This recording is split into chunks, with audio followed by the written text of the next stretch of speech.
Or better than the music that Rob has to listen to at work. And again, I worry about that, because you live in Florida where the music and the people are strange. Very weird people that you have to work with. And that is why I stay as far north as possible. And it's not you, it's me. It's me and everyone else in the state who is not you. I'm just saying right now. Speaking of stuff I'm saying right now, since this is the night and it's the time, we shall talk about stuff that everyone can agree on. We can't agree on our music, but we can agree on one thing. Cartoons are awesome. Disagree with me? Please proceed to the left. Your kind is not wanted here. And what's great about this week is that this week is going to be pretty much just about the Annie Awards. If you did not watch it because you had better things to do on your Saturday night, for shame on you, I say. But for those of us who are interested in watching, well, actually you can catch up now as it is, but okay, before we do that though, there are a couple of quick DVD announcements coming up here, and I'm just going to zip through these really quickly because, let's face it, we just want to talk about the Annie Awards. So okay, what's coming up on the DVD block first? First thing is The Legend of Korra, which is coming out pretty soon. On May 21st is the announced release date for this one. Hey, Itchy's in the chat, awesome! Just in time, too. The man's got really good timing, I noticed.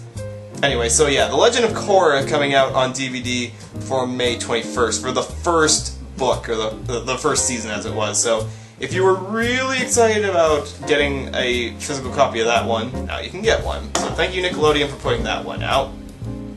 Next on the chopping block is something that you're probably a little less excited about, in case you don't already have a copy of this, but just in case you are, we're getting a lot of Dr. Seuss stuff released coming up soon. Specifically, there's going to be this special DVD release of 5 of Dr. Seuss's animated specials coming to DVD, all in one giant DVD/Blu-ray collection here.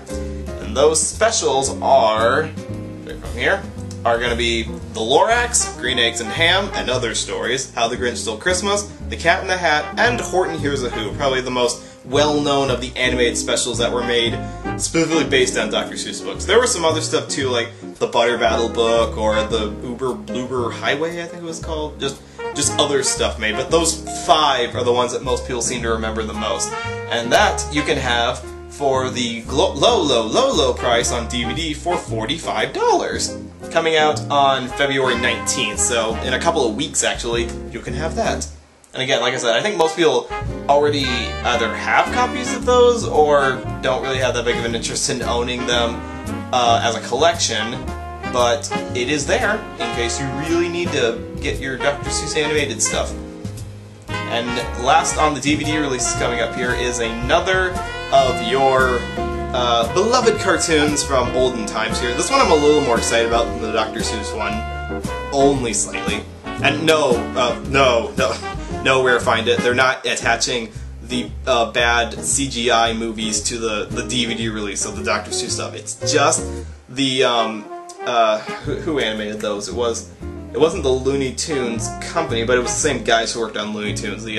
Some Chuck Jones and a lot of the names are missing me. I'll put it down here, I'm sure. But anyways, what else are we getting? The other thing on the DVD list for this upcoming week is Tom and Jerry. Yes, even more Tom and Jerry. I know we just talked a couple weeks ago about the Tom and Jerry Kids show coming out, which I'm sure everyone's so looking forward to seeing. But fortunately for us, we're getting something a little bit more substantial than that. And that's going to be the Tom and Jerry's kind of Golden Collection Volume 2, to follow up from the first one, which basically releases the same way that the Looney Tunes do, is that they pick out select episodes and stuff to put it on a Golden Collection and slap a $30 price tag on that. And actually this one's not so bad because it's going to have, from reading here, 42 of the theatrical shorts on a 2-disc edition, and all for, well, you can get it for the DVD price of $27 or your Blu-ray price of $35. And it is all coming to you in June. On June 11th is when that's coming. So if you bought the first Tom and Jerry Golden Collection, here's another one for you. I repeat, I still wish that they would release these shows by year as opposed to jumble them up, kind of ramshackle just for the collectors, but this is designed for the collectors. So if you are a hardcore collector of theatrical shorts from the good years, thank you MGM for this, then here's your chance to catch up on that. And I suppose for $27 and 42 theatrical shorts, and apparently all of them remastered, this is not a bad deal.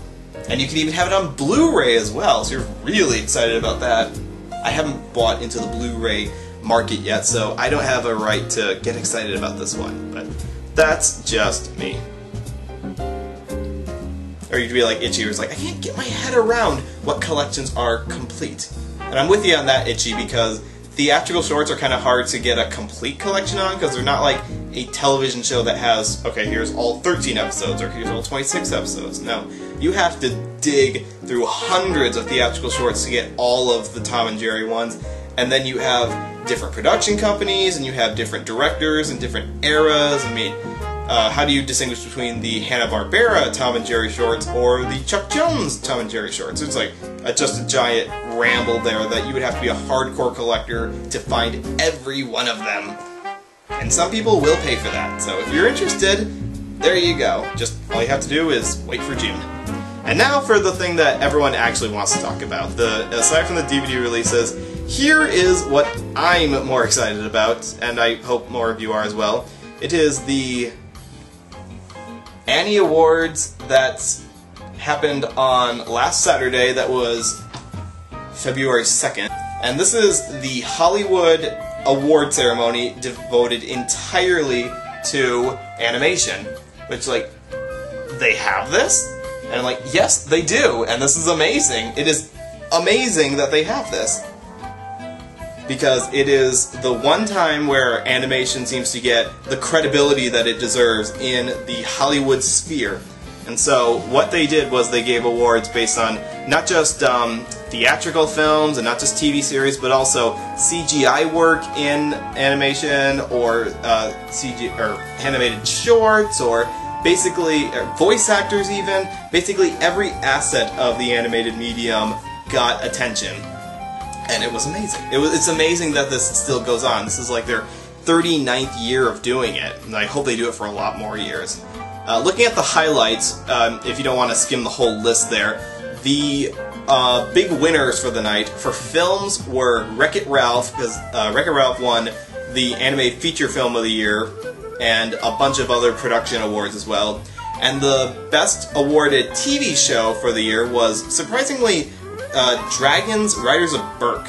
Yeah, the Cartoon Network series based on the DreamWorks film won the most awards. And it was kind of a surprise to me, because I always felt that the TV show hadn't yet lived up to the success or I suppose the potential of the movie. It's still a good show, it just hasn't reached the potential I was hoping for, but that's just me personally. But apparently the Annie Awards thought it was well worth the trip. I mean, just to read off a couple of things they did, like I have to read through my list here, but because like I said, it's a long list. I mean, it won Best Animated Television Production. A couple of the episodes won awards as well. They also won an Outstanding Achievement in the Direction category for an animated TV show. They also won for the music as well, which that doesn't surprise me, because the Dragons series has always had a really good music, so glad to have that there. Going back to Wreck-It Ralph, something else they kind of had that surprised me was they got an Outstanding Achievement for the music in an animated film, and Skrillex was on that award. It's like, the Annie Awards is so universal in its judging system that it does not mind giving an award to a dubstep artist. And I'm glad by that, because you would never see this in the Academy Awards, or probably not even the Grammy Awards. You would have to change a lot about the way they think and the way they look at mediums altogether to award that kind of award altogether. So, again, hats off to the Annie Awards for being what seems to be the more objective award ceremony, especially for animation, which we need. In a world where people think animation is only a medium to be wasted on the young tykes, we need all the recognition we can get for it. Also, let's see, Tron Uprising got a few awards, and Paranorman didn't get as many as I would hope for, but they did get a lot of recognition for the designs of characters, like the way that the characters look in Paranorman and the way they were able to move around. Just that whole department got a lot of recognition, so I'm glad for that, because that's what they do well. They really do character designs pretty well. And but maybe you're asking, well, this is an award ceremony for animation from last year. What about the Golden Globe winner for Best Animated Film? What about Brave? How did it do? Well, it got a couple of awards. I mean, Pixar's not entirely devoid of some recognition, I suppose. I mean, they got production design in an animated feature film. Production design. Well, that basically means, like, how good does it consistently look? How high were the production values? Okay, fine, give it to Brave. It's a very pretty looking film. It's a flawed film on storytelling levels, but it's a pretty looking film. That's pretty much it. Actually, no, it's not flawed, it's just underwhelming is a good way to word it. So, but it got some recognition. I think it got just as much recognition as it deserved to get. And there was also a bit of recognition for, even Gravity Falls got a little bit for voice acting, which I haven't seen yet, so I'm not going to be able to critique that personally, but I'm sure it was well worth it. I will watch Gravity Falls eventually. One of these days, I promise. Oh well. And also, let's see, Wreck-It Ralph also got voice acting in animated film. Thank you, Mr. Alan Tudyk as King Candy, because when you do an Ed Wynn impression, then of course you're going to get critical acclaim. I know that accent's been around for a while. And there was also, even South Park got a little bit of attention. It got, for its, I'm going to pronounce this right, what episode is that? The Chupacabra is the episode it's pronounced. Got an award for just writing in an animated series. Good for them, I suppose. And of course, Wreck-It Ralph got the award for writing in an animated feature film, which I would give the award to. It's not like we've seen the story done 100 times. It's a virtual reality story. It takes place in a video game. That's kind of original. Not taking place in a video game, but the way it's set up. Like, we've seen Tron, or we've seen Cyber Chase or something like that. This is the first time we've seen the characters in the video game, like, try to be something they're not. Which is good. So, good job, Disney. I approve of your decisions this time. But you still need to release Gargoyles Volume 2. And just to top the last thing off here, I swear this is the end here, some of the specialty awards were given out to people for, like, just their, like, lifetime achievement stuff. One of the ones that I really liked was the Winsor McKay Award they give out, and it actually went to Terry Gilliam. Yeah, a Monty Python member got the award based on the guy who basically invented animation. And that's actually kind of progressive, because Terry Gilliam's animation is it's probably one of the more noticeable British animations you have. I mean, aside from Aardman, Terry Gilliam's is like the most influential British animation you've got. That, like, Monty Python and the Holy Grail animation pieces, and it's really, it kind of feels like South Park-ish in the way they move around, but it's still really cool to watch. I mean, if you haven't seen his work, go watch Flying Circus or any of their movies, because it's unique. It's unique is the way you could put it there. Or as Rarefind puts it, avant-garde. We gotta stop overusing that word. I think it's just a little overused there. And finally, the one of the awards is also the Oob Iwerks Award. And Oob Iwerks was like Walt Disney's right-hand man who basically invented Mickey Mouse. And so they apparently give this award out to people or institutions who advance the level of animation. Who do you think got this award? Toon Boom Animation Pipeline got this. So, that in-a-box style animation studio where you can get rid of the need for inkers and cells and all the labor-intensive ways that you used to need to make a cartoon. Now all that comes in a box! And now Oob Iwerks is giving an award, even though he's been dead for years. Now I'm being overly cynical here. Actually, Toon Boom is the same technology that I know Ralph Bakshi is trying to use right now to get The Last Days of Coney Island produced, because it just eradicates the need for 100 animators and makes it simplified right down to easy peasy. I think that's pretty cool. So yeah, that was the Annie Awards, and I will say that I'm much more I really enjoyed watching them give awards than I do watching the Oscars or the Golden Globes, because they cover the entire realm of the Western animation medium. No anime thrown in there, obviously, but I mean, you got enough to cover in the West as it is, so let's just, you know, keep it down to one category as it is.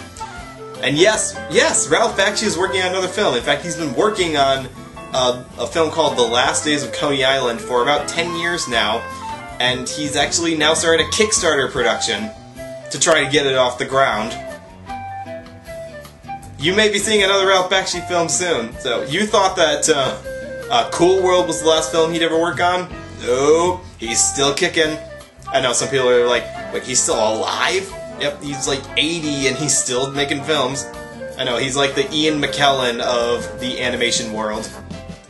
Yes, Bakshi made Cool World, but I could get on my high horse about how he didn't really make that one, but that would fall on deaf ears. Okay, bottom line, there is a lot of new stuff coming to DVD for all you hardcore collectors, or you Korra fans, or even those of you who really like Dr. Seuss animated stuff. Actually, it's not a bad collection, it's just, it has mixed directors, so it's kind of all over the board, but what we really care about is the fact that Hollywood actually recognizes animation as a viable medium and is giving it its award ceremony, and I hope they continue this for many years to come. So, thank you, Annie Awards, and all of Hollywood. Keep it up.